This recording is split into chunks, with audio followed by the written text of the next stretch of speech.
Malkajgiri PVN కాలనీలో ఈ రోజు అమ్మవారి పలహారం బండి ఊరేగింపు ఘనంగా నిర్వహించారు. భాస్కర్ ముదిరాజ్ ఆధ్వర్యంలో జరిగిన ఈ కార్యక్రమంలో భక్తులు పెద్ద సంఖ్యలో పాల్గొన్నారు. ఈ సందర్భంగా భాస్కర్ ముదిరాజ్ మాట్లాడుతూ మల్కాజ్గిరి ప్రజలందరూ ఆయురారోగ్యాలతో అష్టైశ్వర్యాలతో అమ్మవారి ఆశీస్సులతో సుఖ సంతోషాలతో ఉండాలని అమ్మవారిని ప్రార్థిస్తున్నట్లు తెలిపారు. గత 5 సంవత్సరాలుగా ప్రతి ఏడాది అమ్మవారి పలహారం బండి ఊరేగింపును ఘనంగా నిర్వహిస్తున్నామని ఆయన తెలిపారు.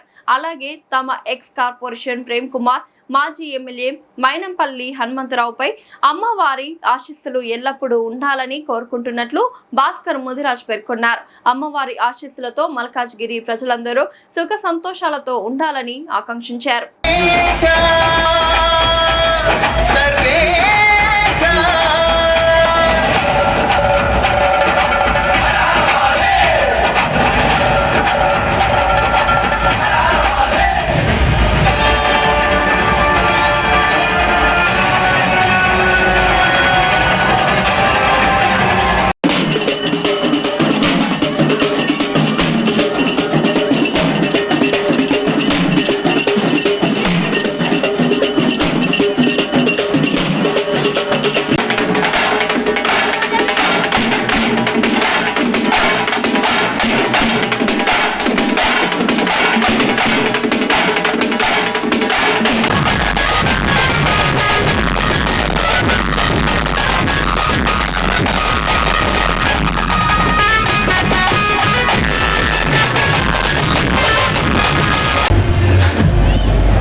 అదే ప్రకారంగా మన మల్కాజ్గిరి జిల్లా అందరూ కూడా మంచిగా ఉండాలని చెప్పేసి కోరుకుంటూ మేము ఎవ్రీ ఇయర్ ఇలానే ఉత్సవాలు ఇంకా మంచి చేయాలని మంచి ప్రోగ్రామ్స్ పెట్టాలని ఫ్యామిలీస్ మా అందరి ఫ్యామిలీ కూడా మా ఫ్రెండ్స్ అందరూ కూడా బాగుండాలని మా కార్పొరేటర్ ప్రేమ్ కుమార్, మా ఎక్స్ఎమ్మెల్యే హనుమంతరావు గారు ఎప్పుడూ ఎలా జీవితం మంచిగా ఉండాలని ఇదే కోరికమైగా మేము ఇంకా పెద్ద ఎత్తున మనం నెక్స్ట్ ఇయర్ కూడా ఇంకా కొద్దిగా కాన్సెప్ట్ చేంజెస్ చేసి మళ్ళీ ఇంకా పెద్ద పలానా మంది తీస్తాం.